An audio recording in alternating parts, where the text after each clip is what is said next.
Good evening, everyone. I call to order the meeting of the San Francisco Elections Commission. Today's date is Wednesday, May 20th, 2015, and the time is now 6:01 p.m. I am President Giordano.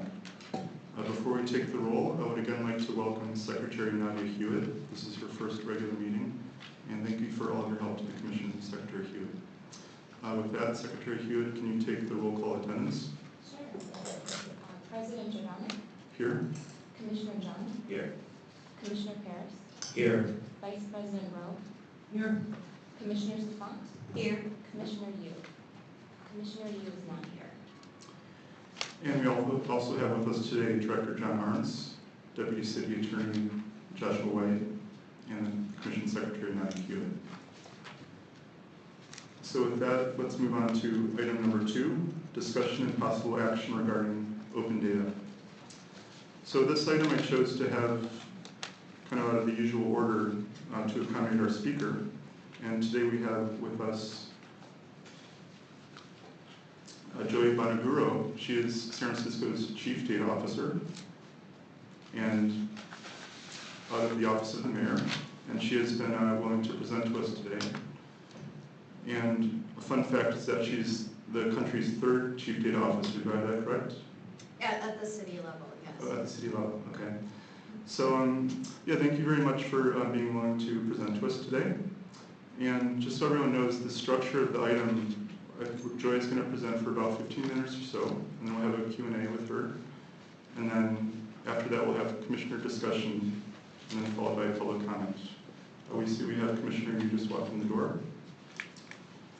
So, Joy? Thank you so much for having me here this evening. Pleasure to see you all, and hopefully maybe can get to know you each a little bit more. So jumping right in, about a year ago, I was still relatively new at the city, and I was going on this long listening tour, and I had all these people to meet and talk and greet and learn about their work and their challenges. And I had one of those really critical meetings coming up, and it wasn't in City Hall. It required a BART trip.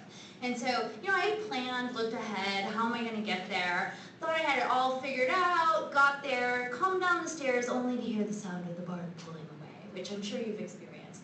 And I had used an app on my phone to plan my trip in order to do that. And at that point I decided, this app's not quite cutting it for me. I need a new app. And I went and I was able to I tried about 5 or so different apps until I found the most perfect, beautiful app that now I am the smug person who literally strolls down the BART stairs and walks onto the BART because I have it down to the second. And so, why am I even talking about this? Well, it's because open data has been key to powering mobile apps in things like that, whether it's BART, whether it's other transit, muni services. This has been a key function of having both mobile technology and then open data. And the history of open data goes even further than that when you think about weather data from the National Oceanic Atmosphere Association, right, NOAA. So we've had open data with us for a while, but it wasn't until recently that it's really boiled up. And so there's lots of open mobile apps that are powered by open data, but there's other more interesting and subtle ways to think about open data. So it really feeds data to websites that you know and use in your everyday life. So let's look at San Francisco, right? We have our health inspections department. They go around and they actually go into restaurants and they inspect those restaurants to see the quality and the cleanliness of it. But then also, the private sector offers us this little service called Yelp that ranks the quality of the food in the restaurant. So on one side you have quality of the sanitation and the health of the restaurant, and then on the other side you have delicious food ratings. Why not mix them together? And that's exactly what a partnership San Francisco did before I came, was to take the health inspections data and the restaurant inspections data and then combine it, and so you can discover and leverage government open data in a space where people are already going to access services they already are using. And San Francisco was very, a key partner in making this happen along with New York. So key partnerships and new partnerships. Another way, though, that open data is helping, it's helping citizens manage city services. So in San Francisco, we have this service where, you have benefits, but if we can leverage data and feed it to SMS systems, then we can notify people about the status of their benefits. And so here you can get a little alert, oh, you're getting low on your benefits, maybe you should recheck and check back in. And so it's in this case, this is also leveraging private data, not just open data. So it's really coupling together all these modern tools and fully realizing the potential met and unmet in government data. So we've had a lot of successes in San Francisco, but I want to sort of talk through the phases of open data in San Francisco. So a little bit of history. So back in 2009, Mayor Newsom essentially issued the executive edict, thou shalt publish data, and it was sort of the trumpet call to publish data. No one really had conversations about exactly how we're going to go about doing this, how is this going to be sustainable, how do we ensure robust data pipelines to feed this. But we did have a lot of successes. I just talked through several of them. But then we had a publishing scramble where we were throwing data up, and getting it out there in any form, shape, and manner on our open data portal. And we'll talk a little bit more about exactly what that means. But then we sort of, when you look at our publishing rates and our publishing data, we moved into what I call the period of stagnation, where essentially our rate of publication flattened. And we know that the city has a lot more data, but we weren't really getting it out there. And a lot of people are like, well, maybe we have the most important stuff out there and we should stop worrying about this and it's not sexy anymore and everyone's doing it and da-da-da. And then in March 2013, the mayor, in partnership with David Chu, a former supervisor, president of the Board of Supervisors, they introduced some modifications to the open data legislation, which is actually codified in the administrative code. I can give you the citation if you're really interested. And so what they did is they said, you know what, we've been making work, but we need to do more progress. We need to actually think about resources. And this is where we moved into the phase I call the resource reckoning, where it was essentially, we need to have someone who's responsible and accountable for this initiative, and then we need to have liaisons within the departments, what we call the data coordinators, to execute and fulfill the needs of the open data program. And I would say in San Francisco, we're still in the midst of that resource reckoning phase, and we have some great people, and actually your data coordinator in the Elections Commission, Val, she's doing an amazing job, and working very closely with Jason, who's our open data program manager. So, but then what we're thinking about right now is how to really integrate open data as a way of doing business.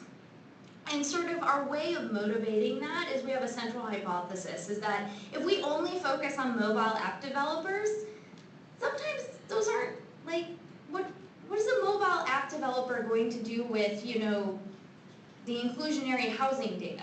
Then maybe they'll do something with it, but they're probably, maybe it's something else. Maybe it has a different kind of public value to making that available. And so we thought, how can Data SF and open data really help solve our problems internally and as broadly as a society here in San Francisco? And so we started with this question of how to broaden the value of open data in San Francisco so we can have a more sustained effort and work around it. And we sort of came to this conclusion of we need to find, feel, and fix the pain, and the pain being the data pains in the city, and there are many, many, many data pains in the city. And they loosely sort of fall into three buckets. I call the knowledge problem, the access problem, and the ability problem. And so what we're doing is we're framing our approach to open data to essentially try and tackle these core challenges in data awareness, access, and ability to use it effectively. So knowledge. What does this mean? So when we're talking about the knowledge question about data in the city, as you know, the city is very complex, it's very decentralized, and it does everything from run elections, to pave roads, to run a hospital, to provide other health and human care services, to build housing. We literally do everything. If we were a global corporation, we'd be just, wow, highly diversified, right? And so we do a lot of this, and we don't always know what the other parts are doing, and we certainly don't know all the data that the other parts are collecting. And so when we do have issues that touch across multiple departments, it's hard to sort of put together a view and an understanding of all that diversity.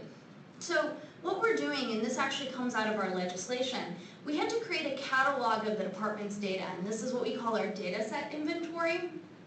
And the legislation gave us 6 months to do it. I was like, that's not enough, we got more. And it's actually in progress right now, but what we did is we broke it down. This is a gigantic task, right? Like the city has so much data. So we broke it into 3 steps. 1, what data sources do we have?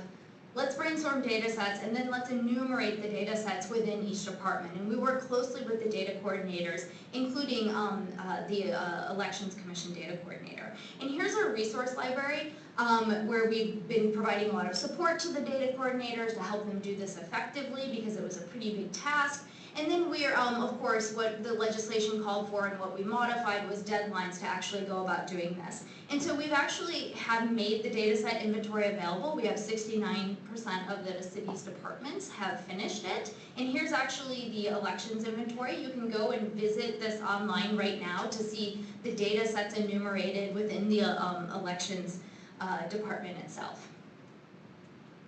So now we at least have more knowledge about the scope of the city's data, and that's great, but how do you actually get to that data and use it, whether you're an internal user or an external user? And so this is the access challenge. So this is how obtaining data typically works in the city today, and this is actually based on data. I have surveyed and sat down and talked with a lot of what I call our savvy analysts here in the city, and this is sort of the typical cycle they go through to obtain city data.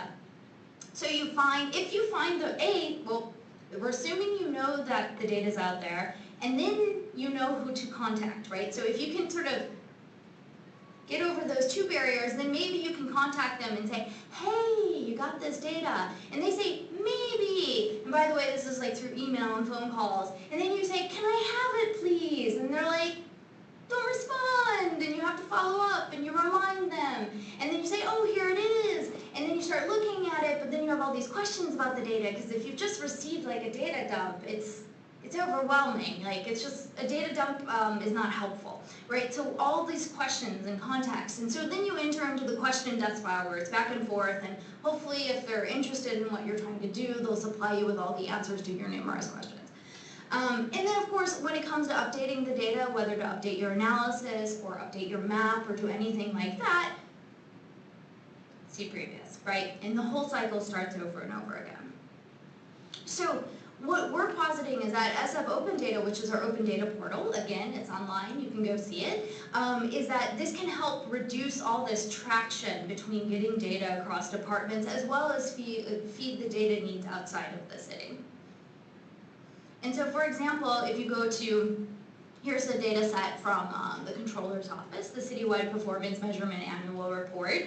If you are one of those snazzy web developers and you can do cool things with mobile apps, we provide something called application programming interfaces that allow you to programmatically grab our data and do things to it and slurp it up and mush it together and all sorts of things. But if you're someone like a city analyst who loves to like live on your desktop and like is a pivot wizard and goddess, you can also just simply download the data, and everyone can do these things right now. And so we try to meet the needs of various types of users, but all of these things sort of predicate reasonable savviness with data and familiarity and comfort with more technical tools.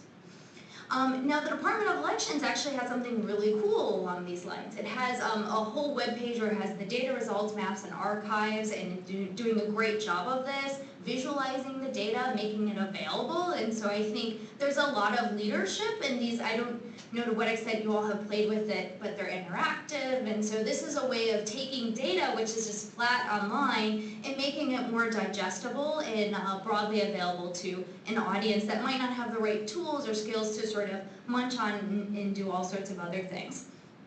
And so what's the difference though between this and what we think of as open data? So there's something called the City Open Data Census, and what it does is it sort of takes, I forget how many data sets, around 10 to 15 data sets across the country, and it says these are the most important ones to make open, and these are the characteristics of what it means to be open. And so just zooming in here, it's digital, it's public, it's free, it's online, it's machine readable, in bulk, openly licensed, and up to date. And so the elections website, what we could do with that data is, it's online, it's free, it's public, it's digital, it's openly licensed. Well, actually, I haven't checked the license.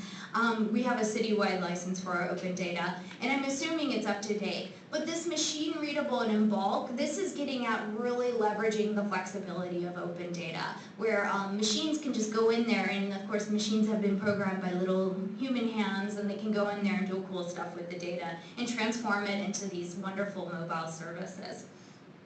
So I think that sort of highlights a couple opportunities. One, this e-data source in the election, the Department of Elections, whoever built this, they're awesome, and you should try to make sure you keep them around. But maybe we could look at making that project a more open source thing, or something that other departments could leverage. But then also publish the supporting data that drives that application on Data SF, so more people can build more things using that same data.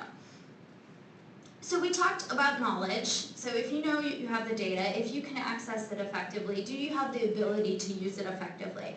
And sort of we're assuming in our world, if we have this ecosystem of shared data and technology across the city where we can sort of dip your hand into the data sea and pull information out, you need a few other things. You need to have increased individual skills and capacity. And something we launched last fall is the Data Academy, where we're doing data classes for city employees, by city employees, everything from like data collection, data usability, to data management, to data visualization. I actually teach a class on information design for the Data Academy, to like becoming, you know, an Excel rock star if that's what you want. And we'll continue to expand the opportunities we offer there to build individual capacity in the city.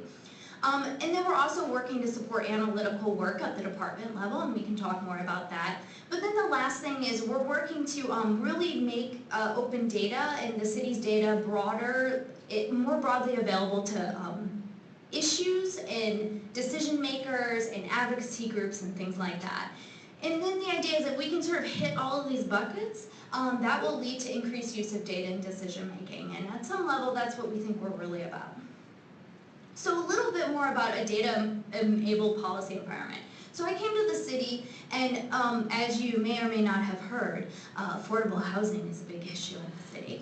And so I thought to myself, well, what does the city do about affordable housing? And as I was sort of looking around, I would find various articles and news reports and visuals and things like that. And I found that I didn't have a consistent or reliable place to go to get that data myself. So, and really, this is the answers to these questions. They were the problem. You weren't sure where to go. There were way too many places. Well, if you go to this department, then you go to this department, then you go to this department, and then if you manage to stitch that together and successfully navigate it, possibly, or if people are just like, good luck, try. So that's where we came up with the solution, the Housing Data Hub. This is a single place to learn about housing, descriptions of the policies and programs in the city around that issue, along with supporting data and visualizations. So here it is, you can go to it now.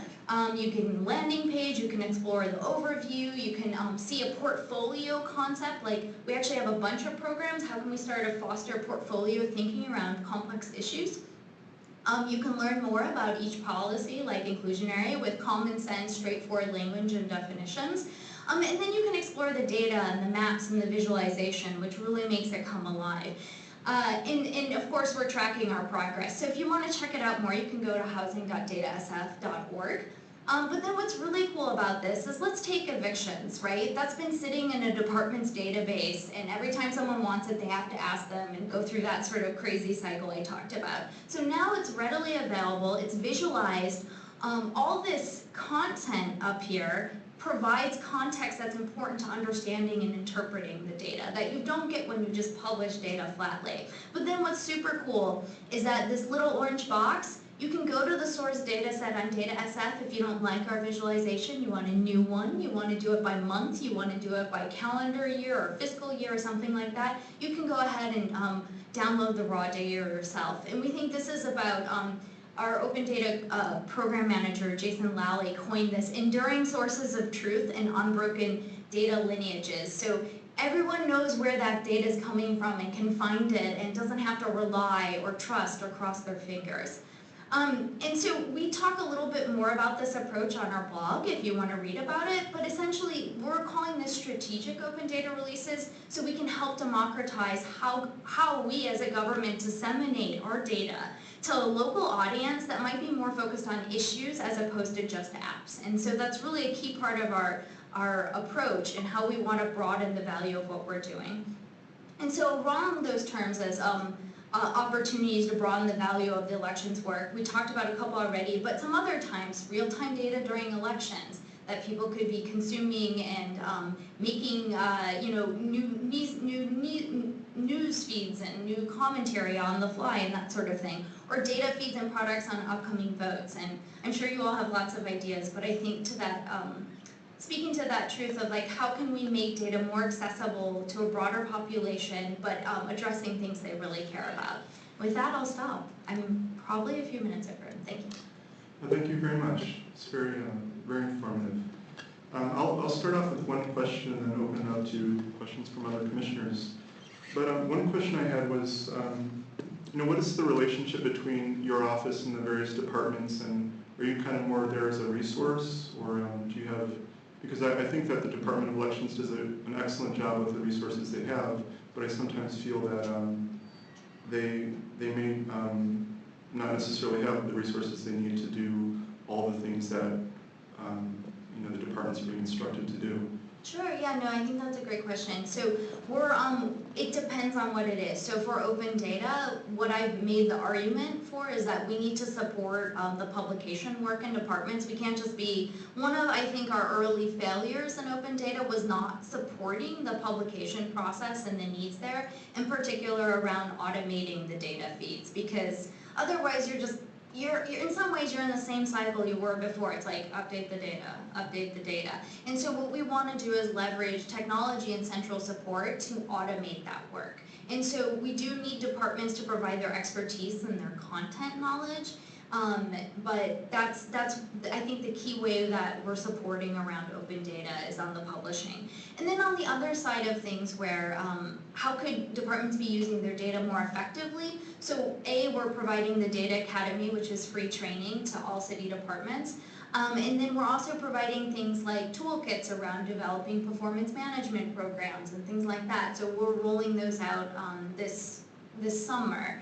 And then we take on certain what we call targeted data quality improvements, so where we'll work with especially cross-department things, and we end up playing more of a consulting, liaison, sort of coordinating role to get all the different departments who are maybe sort of circling around a similar issue, but talking through and figuring out what are the small, lightweight things we can do to, shift this issue.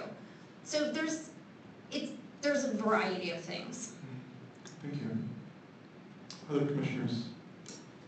Yeah, I have a question. Thank you for your presentation. It's very informative.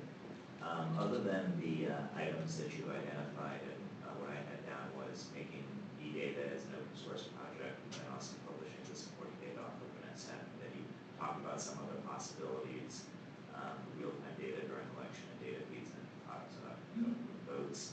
Is there anything specific that you've identified that might be a priority for implementing open data in our department? I can't say I have done a priority. I try to push that back on the departments. We actually ask them to prioritize because we found if it's meeting a department priority, it's more likely to happen, right? And so for example, if there's a question, an analytical question you as a commission have had that could perhaps be supported by opening up some of that data and highlighting some questions around it, I would ask that to happen. Or if there is a performance measurement or piece of thing that they wanted to have, the department wanted to look at, that's another opportunity. So I think by illuminating the data and having the data sets, I would hope that to spur sort of brainstorming conversations, and then use that to prioritize what you go after. And we're actually asking each department to prioritize what they want to publish. And if there's a product they want to help develop, whether it's a map of something or an information resource or can support a voter guide. So I actually would, there's many departments, and so we want to help them meet their priorities versus specifying them. And just one follow-up question. Sure. And what's the best way for this commission, this department, to work with you and your team? I think by encouraging your department to work with us about how to realize the full value in their data, and that could be anything from brainstorming new products, brainstorming analysis, getting it published, helping with reporting needs for you all, if it's something about the data sets that are within the department. I have a question as to the overlap. We obviously publish some data on our website. Where is the overlap in what you publish versus what we publish? And are there any exclusive jurisdictions, so to speak? Are we doing something that you will not do, or? Yeah, so I think that's a great question, and I think there are no jurisdictional issues. I think the beauty of open data is about making it available for a wide range of purposes. So our goal is to just make it available to broaden the number of uses, not to sort of control how departments use their data, because departments know their data best. They probably have lots of great ideas about how to use it, and that's what we've seen. And so when I first started, people were worried that I was going to be a data dictatorship or something. There was a fear of me trying to control data, and it's like, no, we want to liberate your data so even you can use it, because we found a lot of departments and their data sort of stuck in their systems and they haven't had a chance to visualize it readily. So for example, when we did the Housing Data Hub, they were excited to have those visuals, but the platform provides tools so that you can create your own visuals, either using the platform or using your own tools, and whatever works for you. So it isn't to control the way we use data, it's to allow for the maximum number of opportunities to use and leverage it effectively. In that case, do you take initiative as far as when we give you data to diversify it in many different types of formats or visuals, or are you taking marching orders if we would just like this kind of format and this kind of presentation? Yeah, so the portal itself allows you to create visuals based on the data, and so we encourage the different departments to use those tools and to leverage those tools. But we also, they don't have to use them. They could use something else, or they could just consume it back. So for example, we're working with the Mayor's Office of Housing on, they have their data in a spreadsheet, and they still want to use their spreadsheet. So what they can do is they can consume the data from the portal, still use it in their spreadsheet, and do their various publication methods and things like that. It's just a lot easier to do now, so we help expose them to the tools that are available, and that's where we also leverage the Data Academy, where we can reach lots of people simultaneously around what's available to them. One last question. Do you have any suggestions for how we are underutilizing data that we should definitely be giving to you? And is there a wonderful spreadsheet that we haven't published? Is there a wonderful Google map of precincts that we haven't put out there yet? Something that's not clickable that you could recommend? I honestly, I'd have to sort of dig around and think about that. I would expect, I think there's people out there in the world, and maybe the people who are, if there's here today, who have ideas. One thing that we're thinking about doing is trying to figure out now that we've launched the data inventory, something we're going to do is provide a way for members of the public to nominate and describe why they think data sets are important to get out there in that manner, and we're hoping that that can generate lots of different ideas. If you ever have any ideas, please let us know. Okay. Other questions? I had one last question myself, but I was wondering, do you think you could move back to the screenshot of the data inventory just to give people a taste of what some of the things that the department prioritized? It might be easier to just go online and look at it.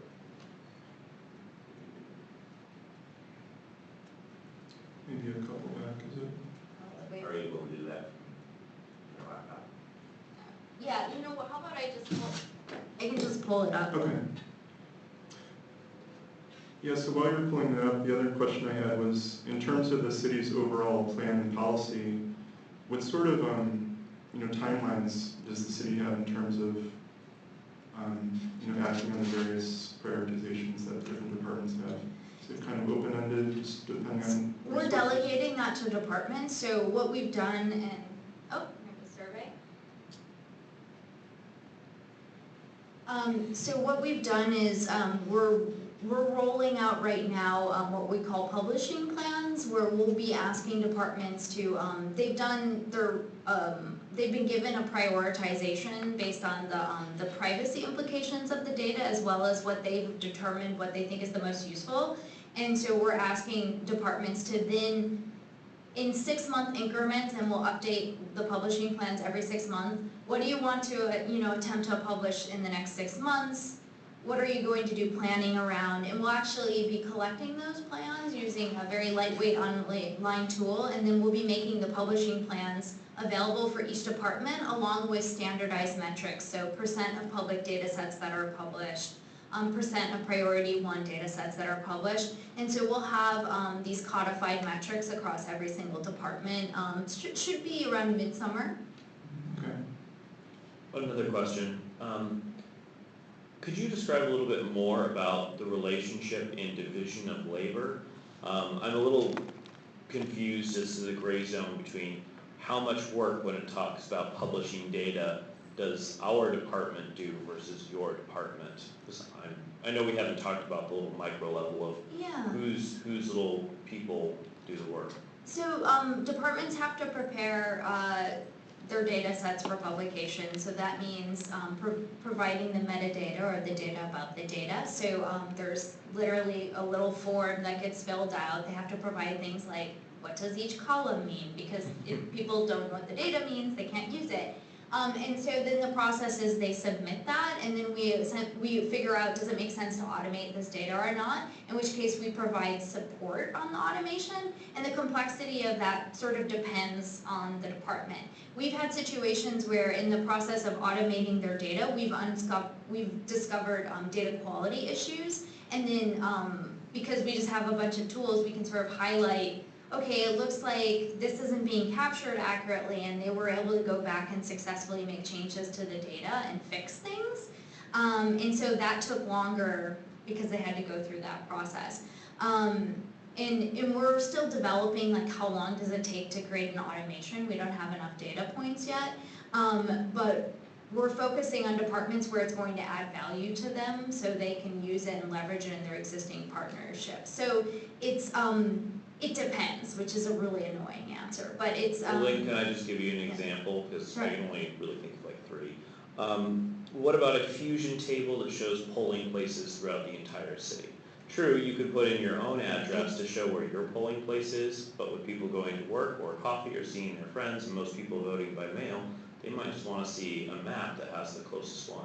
How would that be established between? Oh, that would be super easy. Fusion tables are wonderfully, deliciously easy to slurp up, and we could quickly write something called an ETL script, which is extract, transform, and load, and we use central software tools to do that, and it would just grab and it would make it available.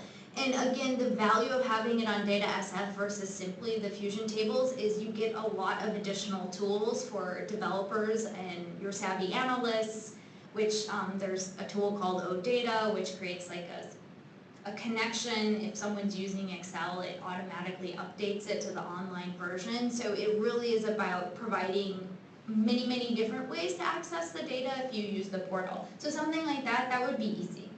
All right, thank you. I want that now. Any other questions, commissioners? Yeah, maybe this will be answered when we get to that page, but this, you have a list here, at least on the screen, of looks like at least 16 data sets. When I search for, when I go to data catalog and do elections, I see four data sets, historical ballot measures, which is precincts, districts for about the 10-year period that districts is a big 12. Where's the, how do we get the rest of this data? Here, let me pull it up.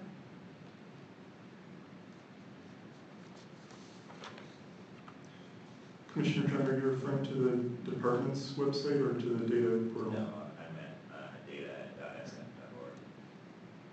Yeah, so you have the same list that I do. Yeah, so this is, so the historical ballot measures, right? You would just click on it. Wait, what was your question again? It was? Oh, I guess what's the difference between the two lists, 16 plus and 4?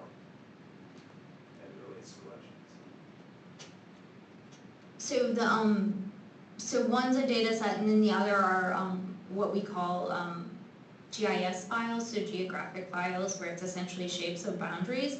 We're actually in the middle of doing something we call the data reset. So back in the publishing scramble, people were throwing data sets up there but not publishing them properly. So that's a great example where we should be hosting that natively, not having people go to this external thing where then they have to download it and then they need specialized software to use it. So all of these files will be in the process of migrating to what we call native hosting on the platform, and we'll actually provide the support to do that. So here's the elections data. I just filtered it on department and division, and so you can see what's available. And so there's data set descriptions, each department's name, obviously. In this department, yeah, they don't have it.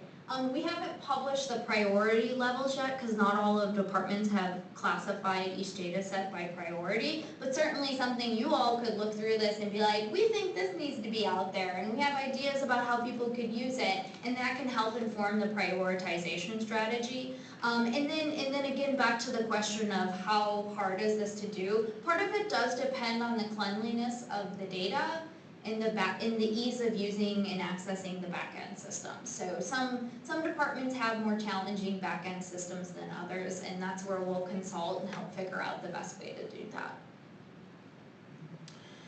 Director Arntz, I don't want to put you on the spot, but I did have a chance to look at the data inventory in the past that you sent me, and I thought it was a very good inventory. But did you have any comments about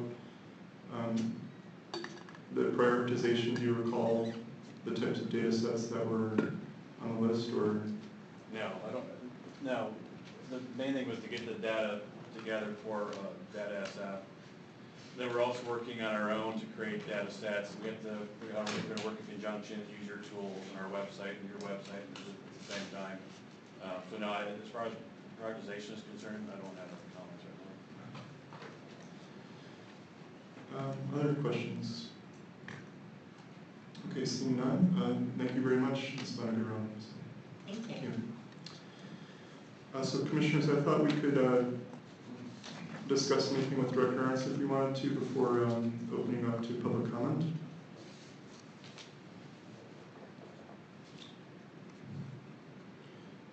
I'll just have one question. Director Arntz, I asked Ms. Bonaguro about the timeline, but can you kind of give the commission a sense of the department's timeline? I know from what I know about how the department stores some of the data, I think it could be, some of the types of data could be a big challenge. Like I know some of the types of pre-election information isn't necessarily stored in the right way in the election management system, but maybe other things are easier than others. Do you have a sense of that? That's really a big question because there's so many things that we're trying to push out, and Joey mentioned this too. One of the biggest challenges for departments isn't always just getting data sets online for people to use. But it's actually internally to people understand that there are data sets and there's data that can be produced and placed online for the public. And it's not always just numbers, but it's also text. So there's an educational aspect within the department rather than me pointing people to this, just an open data file. So for instance, the next project that we're involved in is the voter guide, having that online as an HTML file versus a PDF, which is actually a rather large undertaking.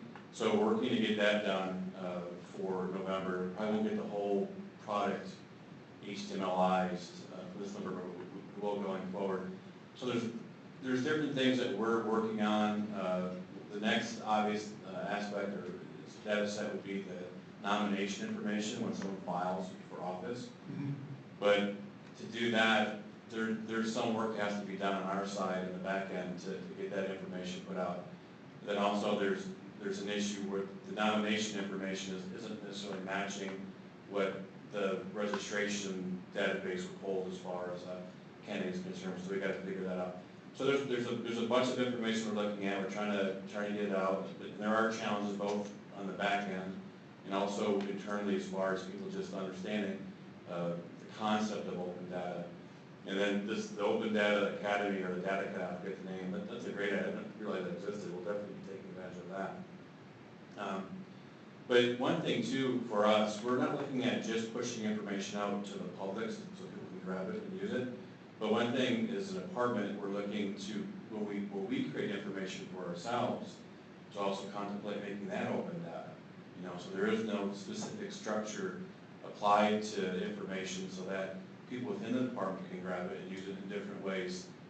So if there's a PDF of something, I'm not trying to find a file from 5 years ago to get the source information so I can do something with the information that's now a PDF and I can't really touch it without a bunch of manipulation and time. So those are the types of things we're working on.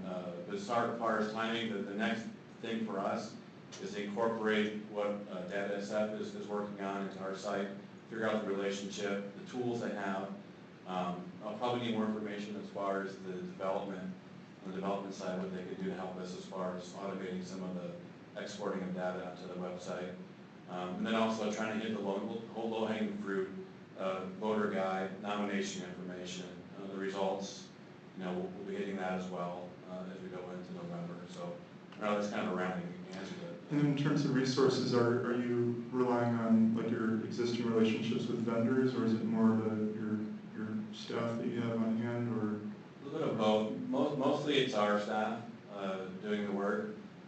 Some of the vendors we use who have databases are more facilitative to working with us to get information produced and exported. But it's a little bit of both. And we're pretty far down the road, really. It may not seem like it, but we're pretty far down the road compared to a lot of other departments, especially a lot of elections departments. And we'll just be gaining momentum as we go forward.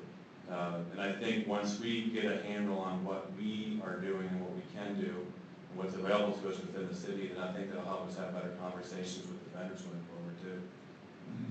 Thank you. Other questions, commissioners, before we move on to public comment? No? So public comment. So speakers can sign in if you like and come forward. And we'll have 3 minutes for each speaker.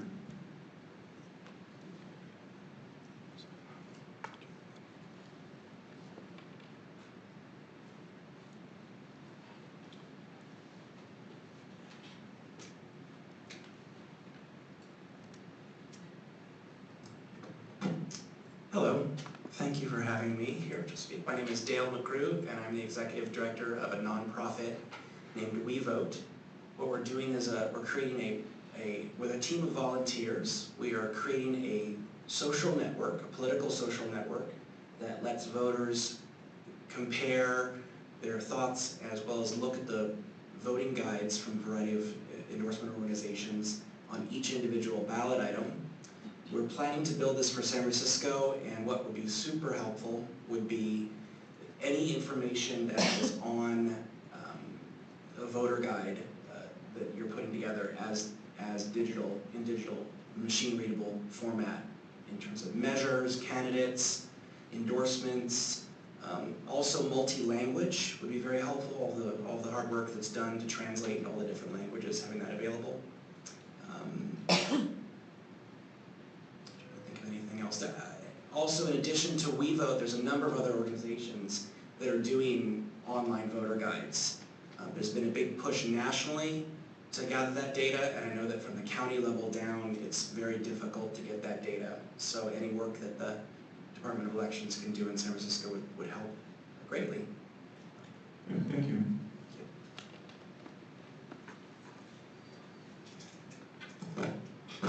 My name is David Carey. I'd just like to say, first of all, I very much appreciate the progress that the Department of Elections has made, particularly in the last few years, about increasing the availability of information online on its own website. Just like also to point out that among the city departments, the Department of Elections is maybe in some ways a little bit unusual in a couple of ways. One is that the transparency of what it does is critical to the credibility of it achieving its core missions and achieving elections that we can all trust in. And the other thing is that, unlike many departments which kind of have an ongoing process all year long, the Department of Elections has a very unusual circumstance where they do a lot of preparation, and in a very short period of time, particularly on election day, they have a massive amount of activity, create a massive amount of data, and oftentimes reporting that in a timely manner is also important in addition to just getting it published at all. Thank you very much. Thank you, Mr. Kerr. Hi, good evening. My name is Nolan Love. I'm the founder of a for-profit organization called pollvault.com, which you can check out as an example of a service that currently consumes this kind of data and publishes it nationally. We're a voter information service that publishes all the ballots nationwide alongside all of the voter guides in a matrix that allows voters to quickly get information from trusted advisors. And if you'd like to see an example of the full San Francisco ballot, we've got federal, state, and local information published for the first time, but we had to gather that data by ourselves because the service that you're proposing doesn't yet exist. So having that data readily consumable in machine-readable format will enable us to both demonstrate the consumption and presentation of that data to voters, but also show how that can serve as a model for other states and municipalities. So thank you very much for your work, and we look forward to continuing to consume what you provide. Thanks. Thank you, Mr. Love.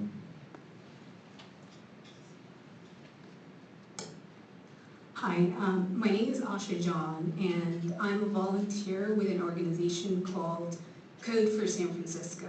And I wanted to tell you about the experience we had actually consuming some of the data that Joy and Jason actually have out on the portal right now. We've worked very closely with the Ethics Commission and all of the data that they put out. And we were able to create an application that pulls data live just before the election so people could see how much money was being raised and spent by different organizations. So we are basically a group of developers, designers, who take this government data and make it available to the public. We're also sort of an in-between for a lot of news organizations because they don't internally anymore have the resources to actually analyze some of this data. So we would love to have more data, machine readable, from the Election Commission to be able to combine with the campaign finance data. We would love, for example, to see which parts of the city is supporting and opposing certain kinds of ballot measures. What impact does it have on voter turnout? So we would be able to combine all of that different data and make it available to the public. So definitely would love to have more data in machine readable form. Thank you. Thank you, Ms. John. Okay, seeing no further speakers. One thing I did want to mention to the Commission and to Director Arntz is that there's another organization I know about called the Voting Information Project, and this is a partnership between Google and Pew Charitable Trusts. And they're also they're doing a national project of making election information available through Google's Civic API. And I learned that they have a pilot project that they're doing, and it currently involves Orange County, Monterey, San Bernardino, San Diego, Solano, and Sonoma. And it's something that they're inviting counties to participate in for free. And they make this information available freely through their API to the public. And so that I know that's something that's available for counties to become involved in. So before we move on to the next item, any other comments? Okay, seeing none. Let's move on to item number 3, general public comment. Public comment on any issue with the Elections Commission's general jurisdiction unless otherwise included in an item on this agenda.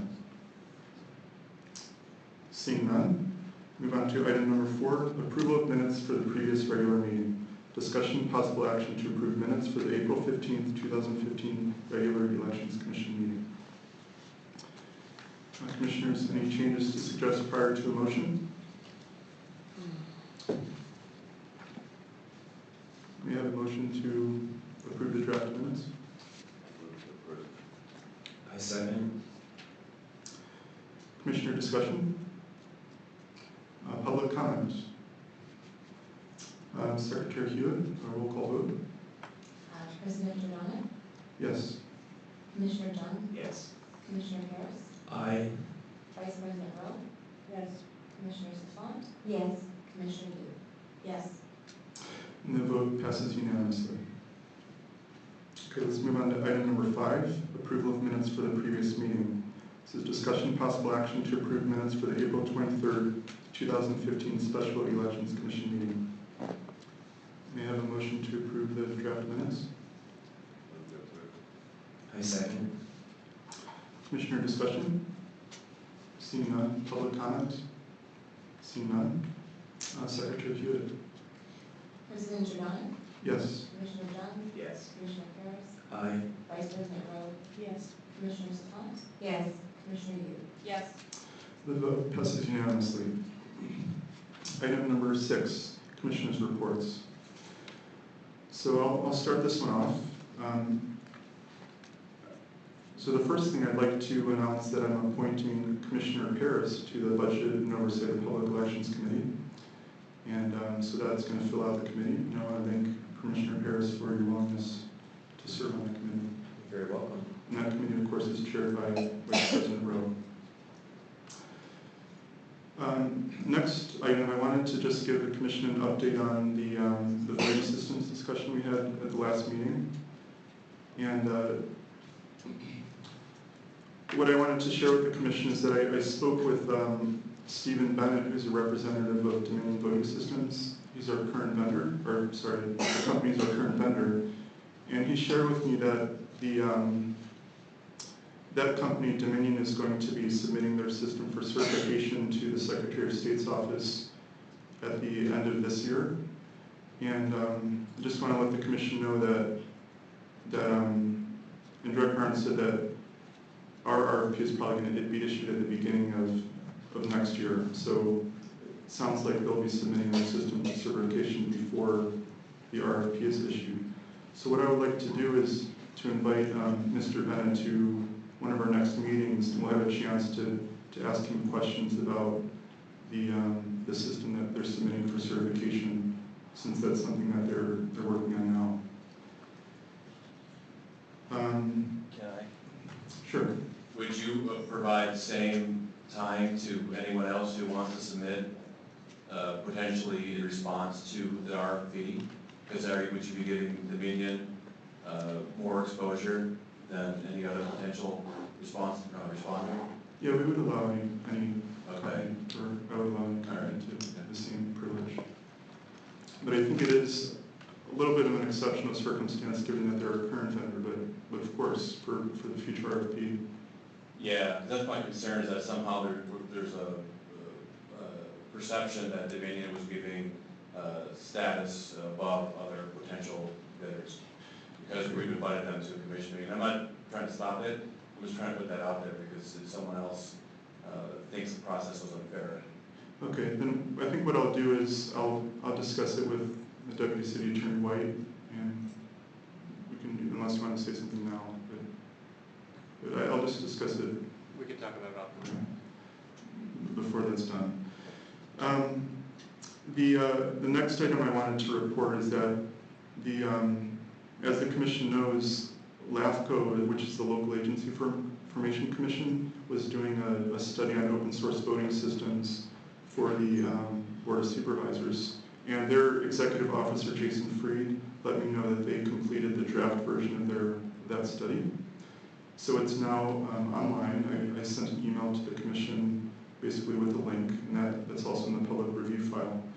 And that report is going to be open to public comments until June 19th, which is 2 days after our next Commission meeting. And Mr. Freed has offered to give us a presentation at that meeting.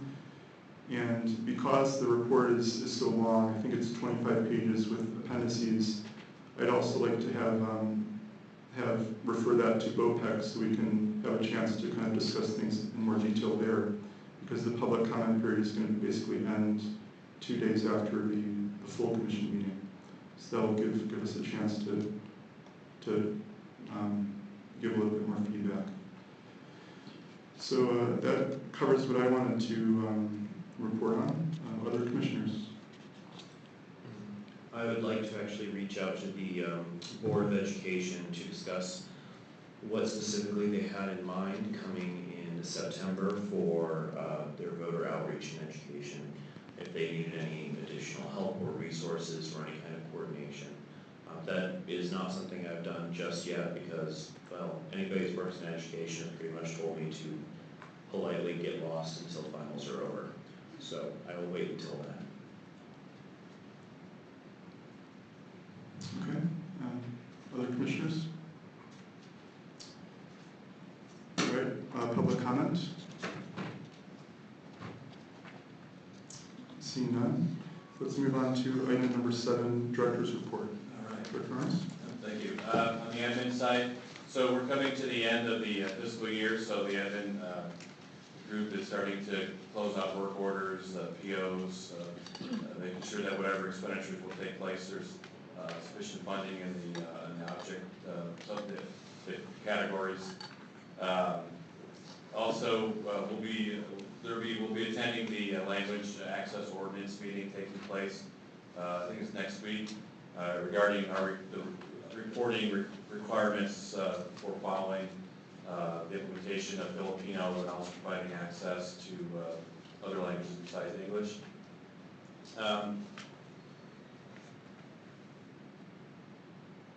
Then also, we've been working with vendors, the ballot production vendors, the VIP, the voter guide vendors, regarding the implementation of Filipino, inclusion of Filipino as a language in San Francisco. We've already started working on getting the ballot mastheads formatted and the instructions that would appear on in the contents area of the cards. Looking at that, we're getting the recording of the ballot, audio recording of the ballot from the touch screens. We're getting that organized and how that will fit into our current processes. We did our first mailer to inform people of the inclusion of Filipino, and also to have them tell us if they prefer to receive election materials in languages other than English or including English. So we sent out 57,000 approximately letters with return envelopes to voters born in Chinese, Spanish, and Filipino-speaking countries, and who have not so far indicated a language preference, telling them that we'll be going to bilingual ballots in the fall, English, Chinese, English, Spanish, English, Filipino, and that we also have voter guides available and other information available in those languages. And if they want us to send them ballots or voter guides or election materials in languages other than English, to let us know. So far, we've got over 10,000 responses, which is like an 18% return. People indicating a language preference, which is really good. I'd say half of the returns so far, though, are people who are indicating they only want to have information in English. But still, at least we can account for that and not send them additional mailers. As far as the budget is concerned, there's been no change in the budget since we submitted it, essentially. Nothing since the last commission meeting.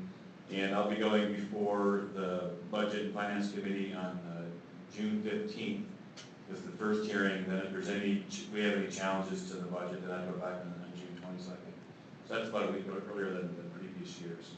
But June 15th would be the next action date as far as our budget is concerned for next fiscal year, but really the next 2 fiscal years.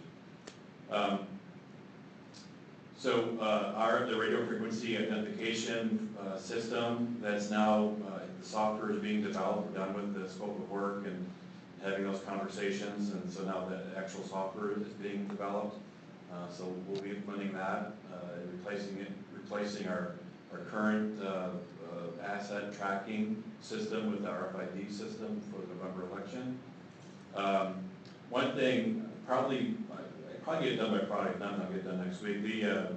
Since the Sheriff Mercury, who's the incoming sheriff, will be on the ballot this November, there has to be an alternative security plan, so I'll submit this alternative security plan to the commission either Friday or next week, and then you guys take a look at it, and if you agree with the alternative security plan, then you would approve it and forward that to the board, okay?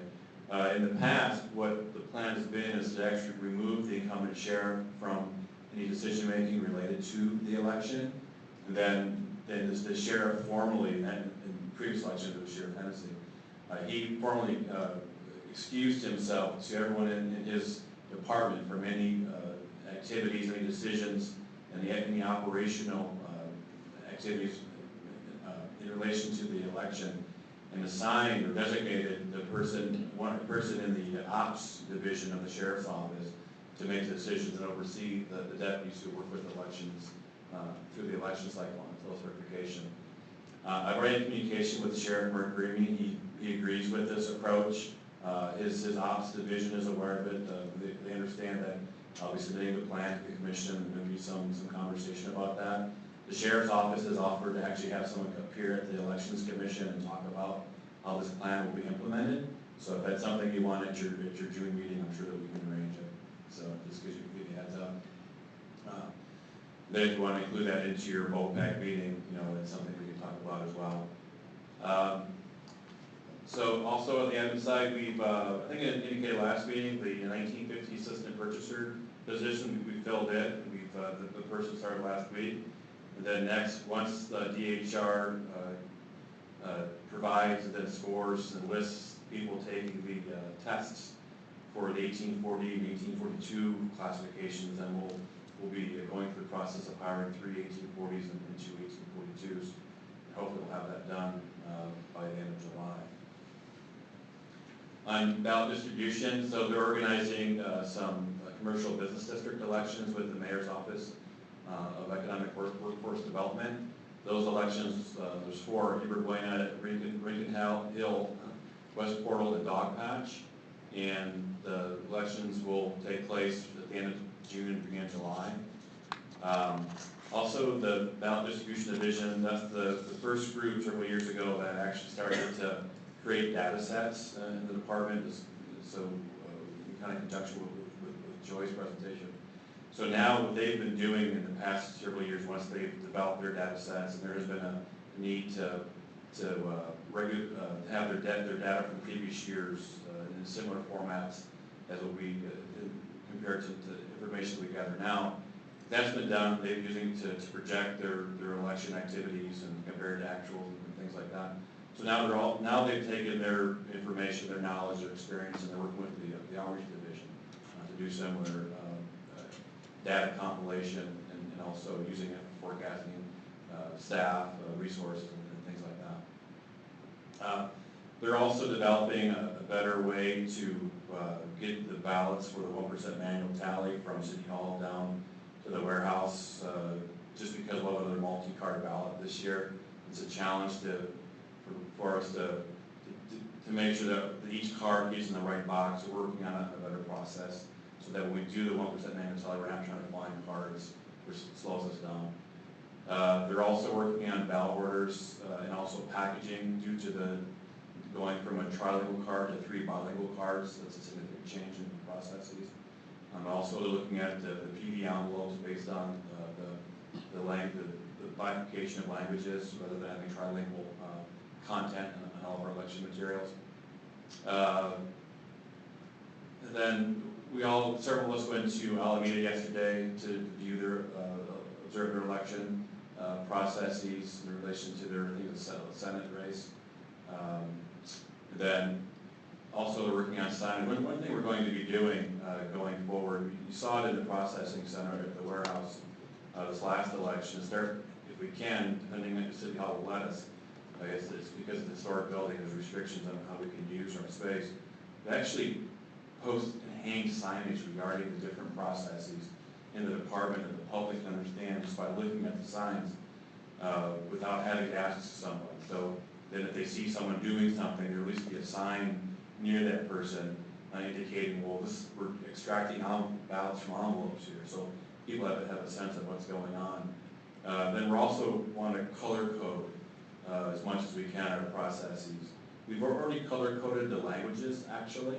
So English is blue, Chinese is, I think it's green, Spanish is red, and Filipino is gold. So when you get the polling places, the materials the poll workers will interact with regarding language assistance will have these colors assigned to them, and then we carry that out in other aspects of our operations, such as outreach. So we're also looking at color coding our different processes too. So if you see a blue tray in an area that has ballot cards in it, it should be in a green room, and things like that.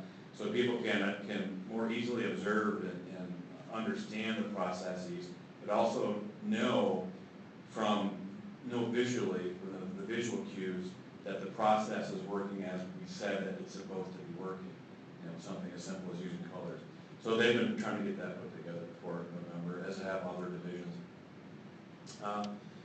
Campaign services, so they've already hired some folks for the front counter. They started last week. The signature and lieu period will end on the 26th for mayor and District 3 Board of Supervisors. The nomination period for those offices began and will end on June 9th. So just the mayor and the Board of Supervisor District 3 contest nomination periods have begun. The nomination periods for the other offices will begin at the end of July and August 7th, I think. There's 4 petitions circulating at the moment that may make it their way to the November ballot. And they're also already getting ready for the June primary as far as their calendars and guides are concerned. Outreach, so tomorrow from 2 to 3:30, the outreach group will be hosting the Voter Information Network meeting in City Hall in room 34.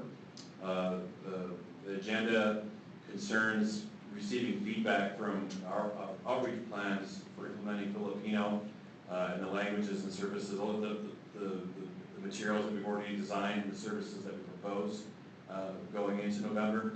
Outreach has already designed some cards in the 4 languages indicating the move from a trilingual to a bilingual ballot. So those will be something that the group looks at tomorrow. Then starting in June, we'll have 500 buses. We'll have 1,000 signs informing voters that we'll have a bilingual ballot starting in November, and to contact the department if someone wants information in English or Spanish, Filipino, or Chinese. So we're starting the information campaign citywide in June using the buses, which has been very effective in the past for the ranked choice voting outreach, for instance. SFG TV has finished the 3rd installment of its Elections Connection documentary. So it's posted on our website. It also shows on Channel 78, Comcast Channel 78 at 1 p.m. and 7:30 p.m., which I wish had better coverage. But I met with the SFG TV, I think it was 2 weeks ago. And if you notice, there's a kiosk in City Hall. There's at least one, and there's 2 actually.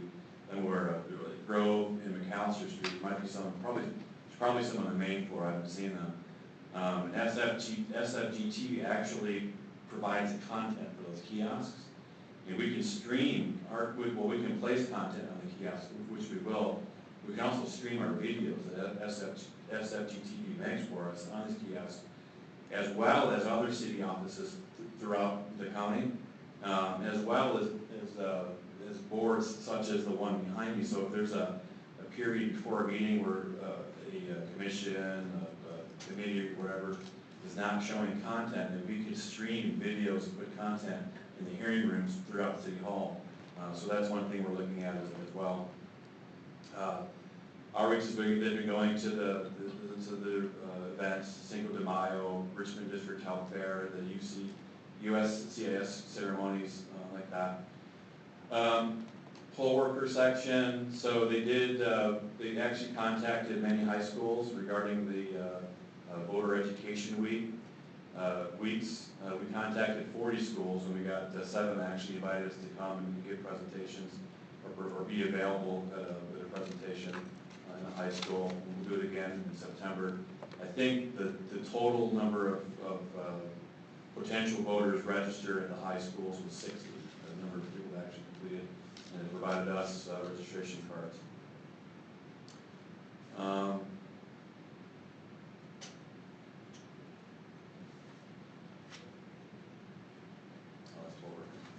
So on the, that's the poll worker division, sorry. And also the poll worker division outreach and other divisions, we're also looking at the,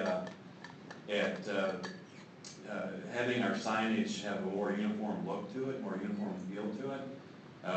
So the outreach materials are designed with certain colors in mind, certain fonts, certain graphics. Excuse me, and so then we've transferred that approach to the signs that will appear at the polls. And so, like the Vote Here sign, will have a similar look and feel as does information that the outreach group is sending out. And then when we do the signage within the department, we want to continue those themes throughout. So that's one thing we've been going through our materials, trying to figure out, make decisions on what content, what colors, what graphics we want on this information. They had a voting accessibility advisory committee. I think it was this week. This week. And again, they talked about the ballot going to bilingual. Also talked about just our plans for the upcoming election and the concerns that this group had.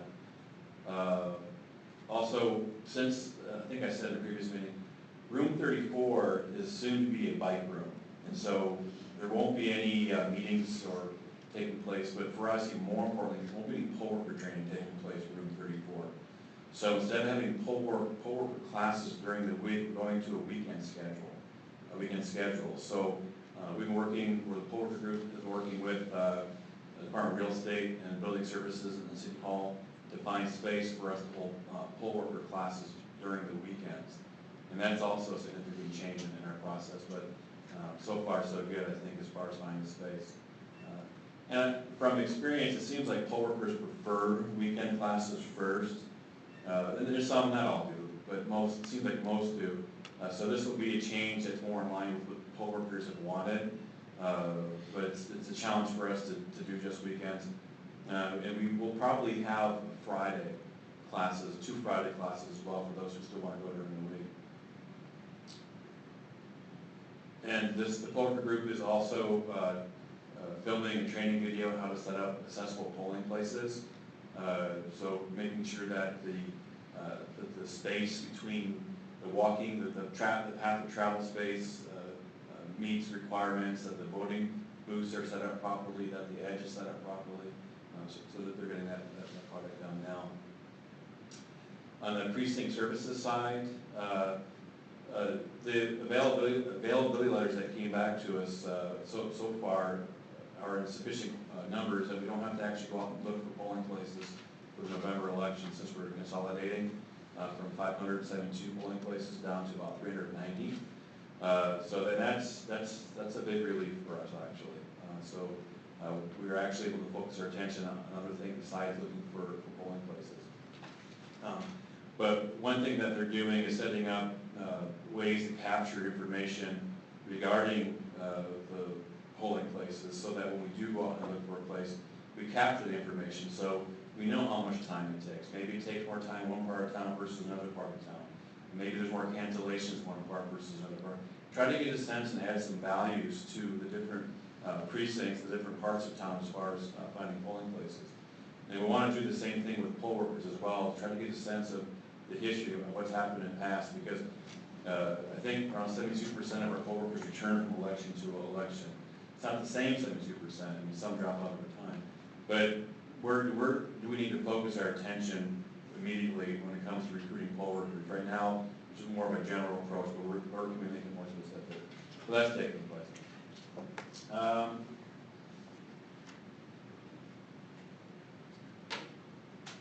And also, one thing that we've done is that we've, in the past, we've always, when we delivered equipment to the polling places, we load up a van, and we have 2 of our folks in this van.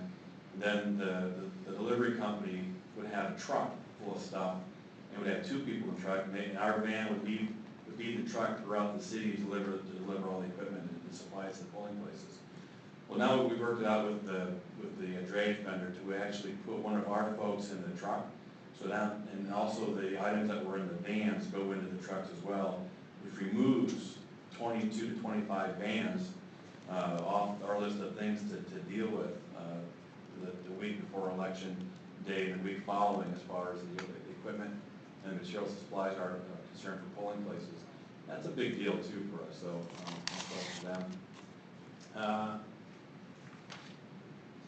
Also, one thing, in the past, we didn't realize that we were supposed to get permits for the porta potties that we use, and that all porta potties can go on sidewalks. It has to be a certain amount of space for path of travel.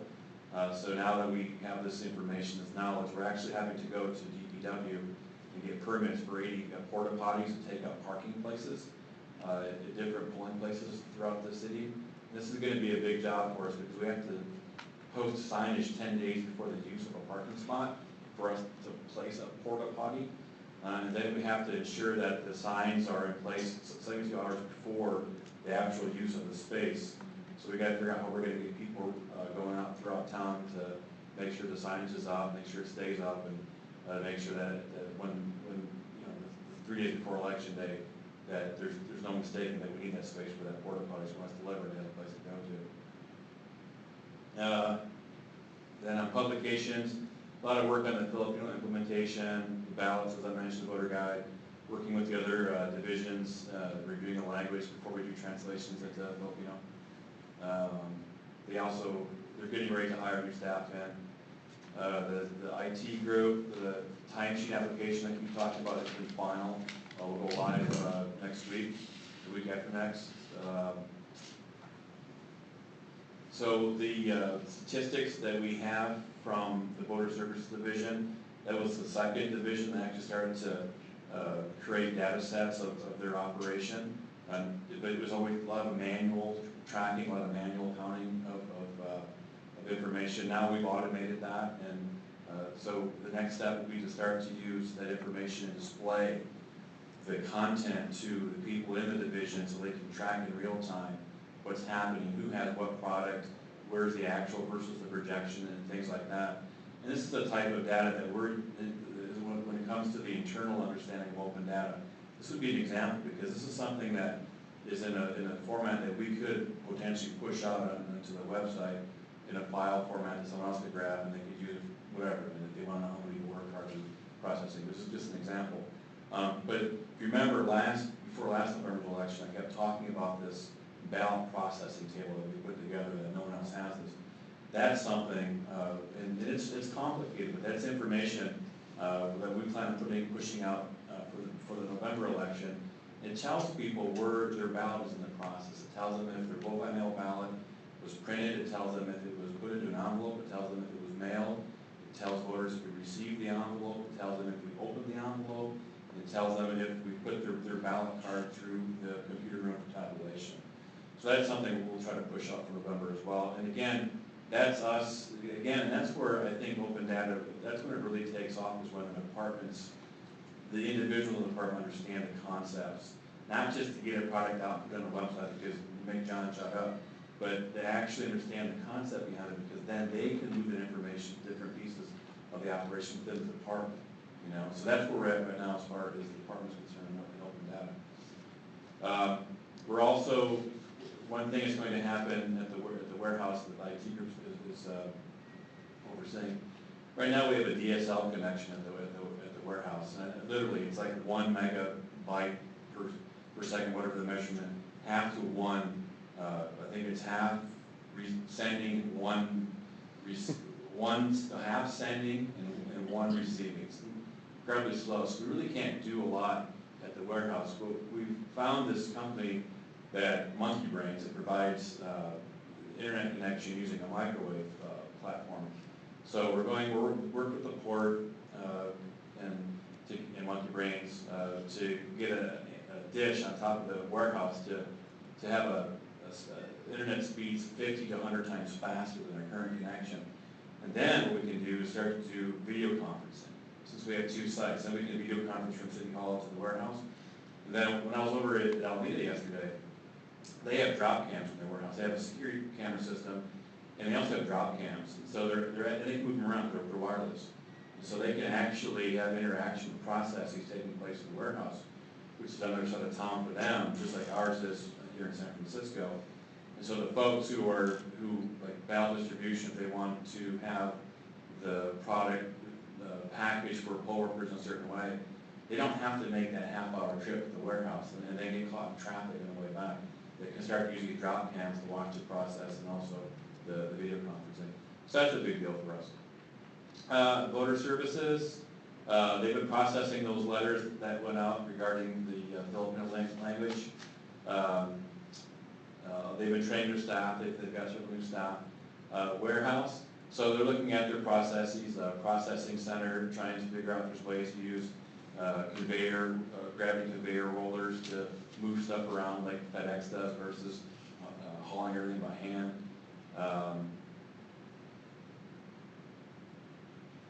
Yeah, I'll end there. So that's my report. Okay, thank you, Director Arntz. Commissioners. Commissioner Yu? Yes. I know that maybe because of the lack of space, the training might not fit people's schedules. So I'm curious if there's, I think you said there's already, and I've seen videos posted on working as an election worker and what it takes. There's certain training videos that are already in place. So maybe, I don't know if there's any way to test, like, for example, American Red Cross has implemented blended learning as a requirement, where basically most of the skills-based learning happens on an online course online, and they ask you some test questions, and you kind of have to pass that before you actually go to class. And the class session is really to practice the skills, and they get tested again on the skills. So number one, it saves on classroom instruction. Number two, you actually know where they stand when they come into the class and where they're weak at. So I don't know if there's any way to help training in that sense, because the videos are standardized, so you get like a perfect snapshot of how to do this exactly right, and people view it several times, as much time as it takes. And a lot of high school students probably work at this event, so maybe this helps their video introduce and teaching. Yeah, that's a good idea. We've got to figure out how to use more online video ourselves. One challenge for us there, from election to election, there's always a change. You know, and so it takes time for us to create the videos. It's all in-house. That's one thing. When the conversation I had with SFGTV was trying to price out what they would charge. You know, because they have slick production, they do the work and the filming, editing, and all that. We could do the script, which you do now. Yeah, but I agree with you. That would definitely be something we gotta look at going forward. Yeah, I'll look at that though. What's it called? It's called blended learning, and so if you want to become an instructor for the Red Cross, there's an instructor training, and all of the Red Cross, the methodology and teaching skills is the blended learning, because the video teaches exactly how to do, you know, and so much of elections is skill-based, what color in, what thing goes with what process goes with what. Yeah. It just seems easier, and also saves on staff time and training folks and holding so many sessions, whereas it might cut down on the training time cost. Yeah. Right. Augmented. I had a question about sheriff's security. So I don't have an opposition to the plan. I'm fine with doing things the way we've done them in the past, but just out of curiosity, why not just use the police department as opposed to the sheriff's department if we needed to go around, or is that just? In the past, we've looked into it. There wasn't a sufficient number of officers who were available, because we have to work with off-duty police officers through their association, and also the cost was much higher that way than the way the current process we've been using with the sheriff's deputies in the past. Thank you. So I have a few questions. Let's see. Oh, just to follow up to that one. So is this alternative plan, is this the same thing that the department has done in the past? Yeah. Okay. Yeah. And how many carts are you predicting for, or projecting for this election? Do you know? No, I don't know. At least 3, I would imagine. Yeah. Okay. And you said for the 1% you're wanting to improve on the process from last time. Like what types of things do you think you might be able to do differently? For us, for us it'd be how we The filing type? yeah, filing, yeah, because, yeah, it's just mind-numbing to put those precinct number cards in the right box, and if you don't get them in the right box, and the precinct is chosen for 1%, you gotta look through everything to find the Yeah. cards. So just organize them? Yeah. Okay. So one thing I wanted to ask is if you could maybe share with the commission a little bit about you said you had a trip to Denver Yeah. First week of May. Tell us types of things you learned there or saw. Yeah, well, so I went to Denver, I can't remember the May 7th, 5th, no, I can't remember the date now. First week of May, whenever that was, and 4th and 5th, I think. 4th and 5th. And so they're introducing to the world a voting system that was designed in collaboration with the meeting voting systems. It's probably the voting system that you talked to Steve Bennett about, providing an information session here at the commission. And in Denver, in Colorado is a vote by mail state. So everyone in the state receives a vote by mail ballot no matter what.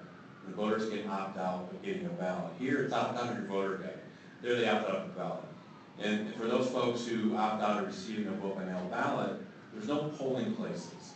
At least there wasn't in Denver, and I think it's the same throughout the state. They have voting centers.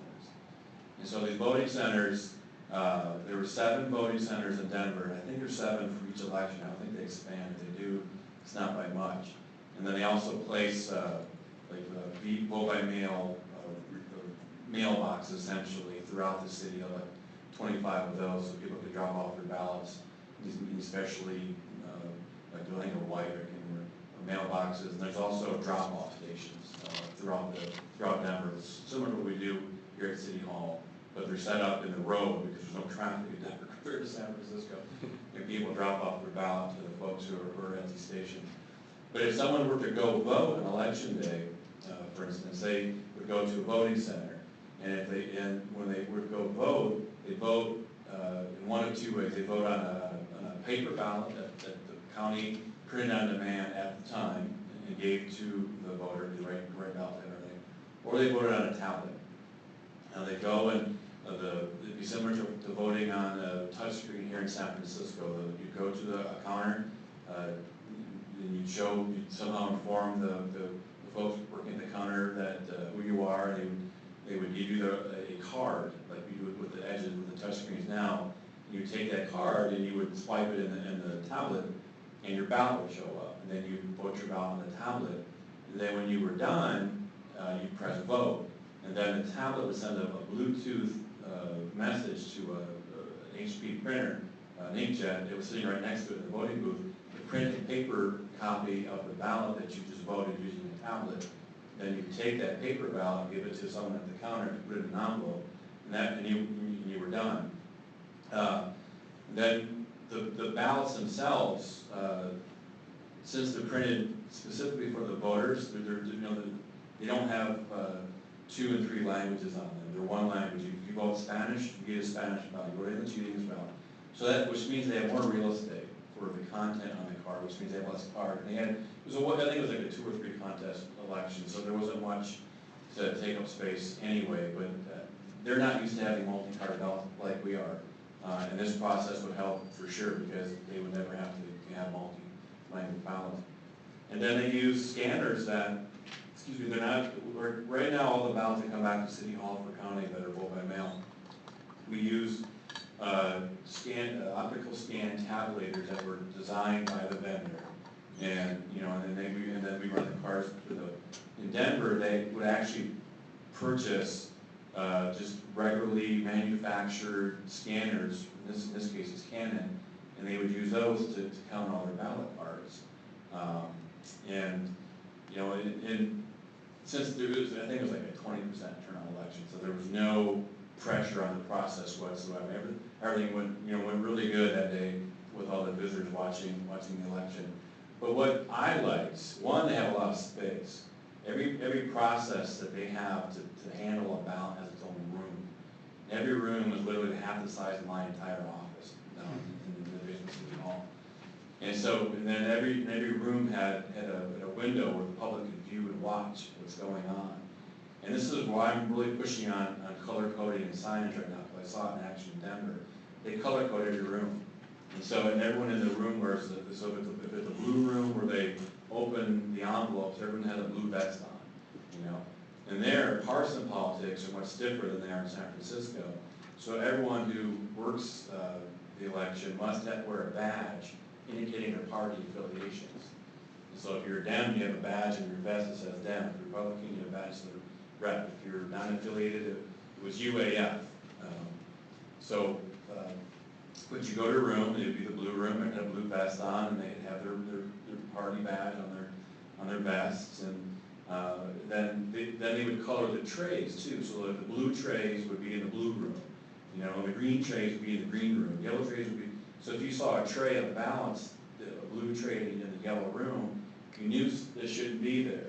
Then if you saw someone with the yellow vest in the blue room, you knew that person shouldn't be there. So that was, again, this goes back to the visual cues that we can adopt to allow people to better understand the process. And that's one thing I liked quite a bit. But they had space. They had so much space. And they put flow charts on the walls too about their processes, which look good. I don't think people would understand them, but they look good. That's one thing I'd like to do as well. So for those folks who really, like the lawyers, when they show up for a close race, we want to see a flow chart. We can put it on the wall and they can follow right there. Ours would be smaller, but we could do that. But I like the fact that they use the Bluetooth. I like the fact also that they used the scanners, off-the-shelf scanners, for counting their ballots. But however, even then, also what I saw, they created their own petition processing program where they use tablets as well. And so if I wanted to circulate a petition in Denver, I could go to the Denver office and I could rent a tablet, and then I could upload my petition on their tablet, and I could circulate the petition using the tablet throughout Denver. Then in real time, as voters are signing with the stylus the petition, both the elections office and the proponent of the petition receive information whether the signers are valid or not for that petition. And so they know each time someone signs a petition if it's a valid voter, a valid person, valid record or not attached to that petition. And so when they receive a petition across the desk at the elections office, they know right there, good or bad, you know, and there's no conversation. And also you can receive a tablet from that office, or you can bring your own tablet, you know. So there's all this access to tablets, there's access to the application, and it's wireless. And I love that. I love that feature. Because one thing in California is we can't use wireless communications for almost anything when it comes to elections. But with that said, after I left, Denver realized with all the people who were observing the election using their phones, take pictures and send the pictures and text and all that, it was interfering with the Bluetooth signal from the tablet where they're making the vote to where they're sending the information to the printer to get the vote, to get the ballot printed. So they're going to go to a cable version of that process. So my wireless dreams ended at that point. Yeah, so it was very, very, very instructive. It's very well organized. It's very impressive. Amber McReynolds was the registrar in Denver. She did a fantastic job. She was a big part in organizing, developing that system with Dominion. She was a great host, just a gracious host. She had like 300 people came through there for this. Other states want to adopt. I think Louisiana will probably adopt the system statewide in the near future. Then again, I mean, the attraction is it's a tablet, it's accessible, the scanners are off the shelf. There is some tweaking that has to be done to the scanners to read the ballots, but it's nothing like we go through now. So here's a quick snapshot of my trip. Just real quick on that, what % of voters opt out of the mail? Yeah, I don't know. Okay. Just two more questions. Regarding the monkey brains, is that something like you could just choose, or do you have to go through some kind of a purchasing process for that? Just kind of curious. We have to go through a purchasing process. So in this case, selection process, I mean. not our fee, it's not the cost of the high end for us. There's no, the threshold is $10,000 before you start to expand from an informal bid. So in this case, it's gonna be like $100 to $500 to install, $500 a month. So the cost doesn't rise to us having to go out to bid. Plus, it'd be more or less a sole source because there's no one else that provides that service in Malera. They're a qualified city vendor, but we go through a process called the computer store that the Office of Contract Administration sets up for such things. And then lastly, at the last meeting, you had mentioned that you're thinking about doing the RFI sometime in May. You think? Yeah, so once I get the long-term security plan out to you guys, I'll do that. I'll get it out. Maybe by the time your BOPEC meeting, I can get that done. Okay, thanks. Other commissioners before we move on? Okay, seeing none. Public comment? Seeing no public comment? Let's move on to item number 8. Discussion and possible action regarding the Commission annual report for the 2013 calendar year. Okay, so this agenda item is here because at the last meeting, Vice President Rowe said that she didn't think that the annual report was approved by the Commission. So it's an item today. Vice President Rowe, would you like to say anything about the report before we move to approve it? Okay. And we have a motion to approve the draft report. I make a motion to approve the draft report of the 2013 2013 calendar year. I second. Commissioner discussion. Excellent job on the report, by the way, Mr. President. I thought it was very well done. Public comment? Seeing no public comment. Secretary Hewitt. President Giordano, Yes. Commissioner John, Yes. Commissioner Paris, Aye. Vice President Rowe, Yes. Commissioner Safant, yes. Commissioner Yu. Yes. And the vote passes unanimously, so we now have an approved 2013 Commission annual report. So we'll move on to item number 9, discussion of possible action regarding the Commission annual report for the 2014 calendar year. Okay, so on this one, there are a couple of things I wanted to mention. At the last Commission meeting, Deputy City Attorney White explained to the Commission that the Commission does have the ability to revise the draft reports, and we also included excerpts of the bylaws just in case there was any question about that. But given that, I wanted to propose 2 sets of changes to the 2014 draft. And the first set of changes is in the document that's part of the agenda packet, and it mostly just adds a little bit more meat to the bones of the report. It has a little bit more factual information about things like the membership of the Commission and the times that people serve and so on. And there's also some information about significant events that happened in the election. And so there's that. And then the second set of changes is something I wanted to discuss with the Commission before actually marking it up. But I wanted to suggest that we actually strike the final section that's about the evaluation of the director. And the reason I wanted to suggest that is just in reading that section, I felt that it didn't really, I just didn't really feel it was accurately reflecting, what I've observed on the Commission, what my interactions with Director Arntz, and in terms of the public record, in terms of evaluations. And I also not really comfortable with the language because I feel it's not quite have a constructive spirit around the evaluation process.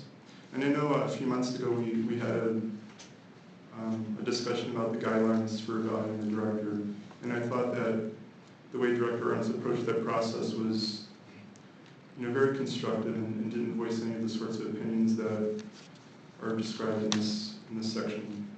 So, and I also feel that if there were lessons that we wanted later commissions to learn, we could point them to the guidelines that we adopted, which I think would describe the actual practices if we thought there was something lacking prior to that. So those are the 2 sets of changes I wanted to suggest.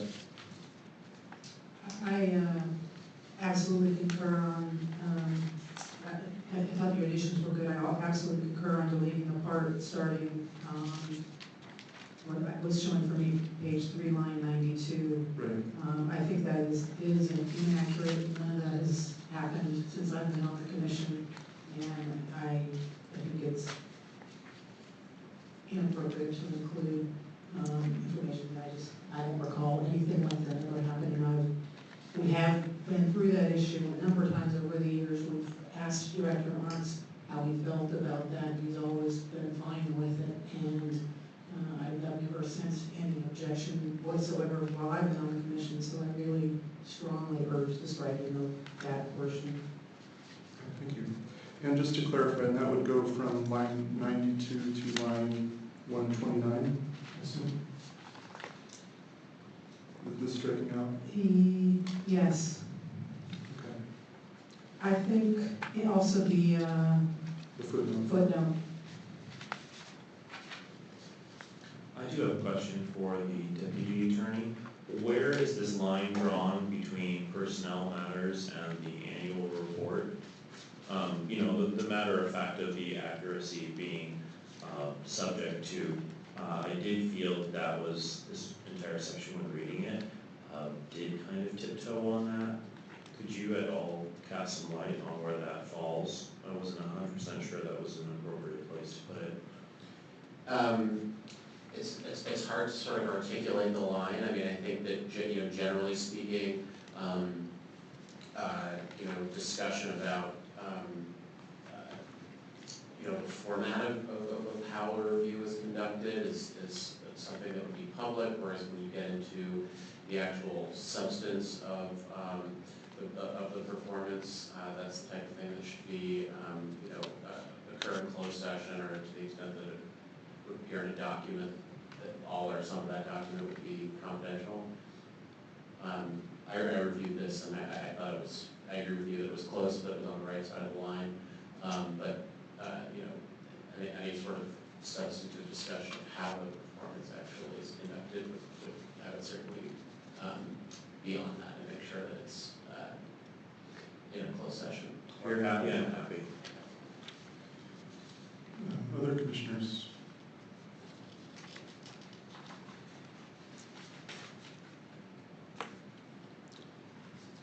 So if there's no further discussion, would someone like to make a motion? I'll move to approve the December 31, 2014 annual report as revised by Commissioner Dragonic, and also deleting lines 92 through 129, as well as footnote 1. Is there a second? I second that motion. Okay. Further discussion before we take public comment? Okay,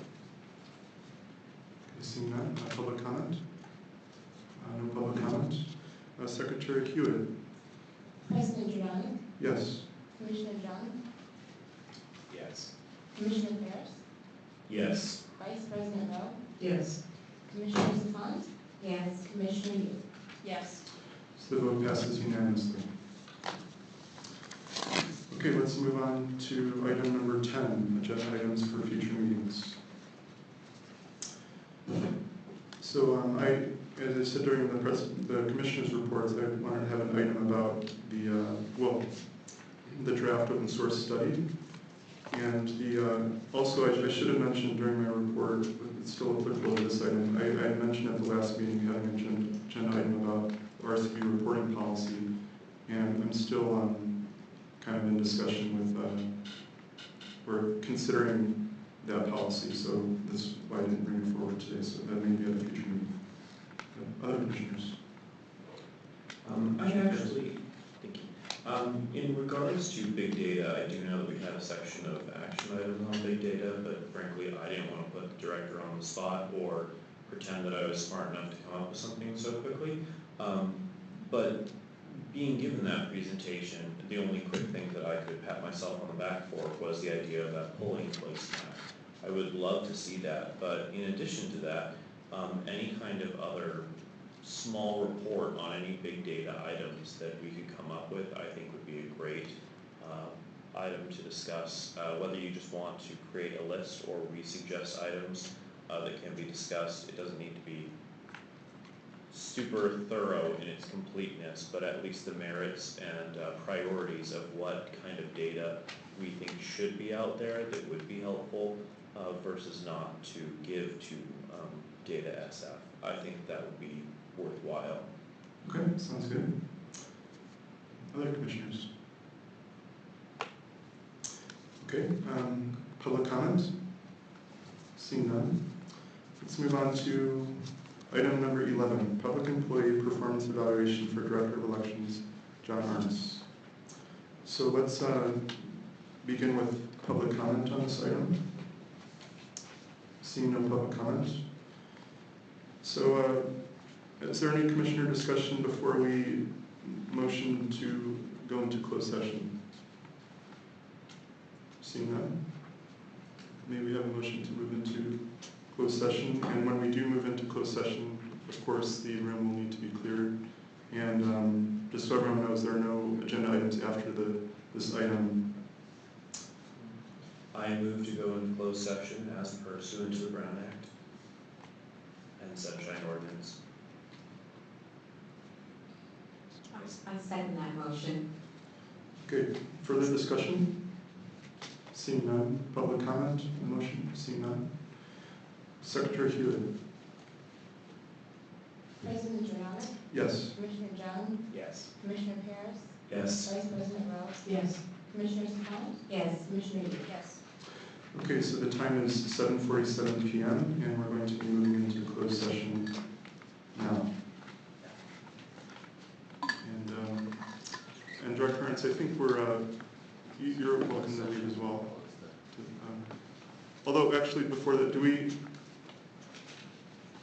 I should probably ask commissioners that have done evaluations in the past, does the director normally stay for this portion? Okay, you're welcome to go. Thank you, Director Arntz.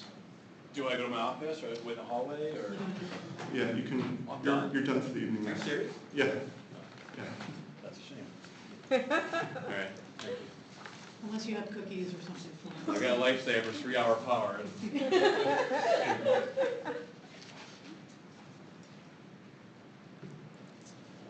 Let's see.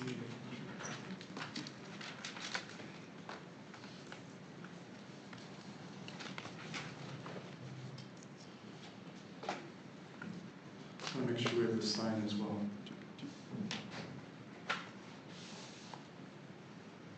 Did you put the sign up? The orange sign? No tape? You could just maybe lean it up on the floor or something. So we are back into open session. The time is now 8:40 p.m. So may we have a motion to disclose or not disclose? I vote that it is in the interest of the commission not to disclose the topic that we discussed. I second. For the contents of the... And just to clarify, that's what you moved, right? They said vote. Okay, so public comment, seeing no public. Commissioner discussion, seeing no discussion. Secretary Hewitt?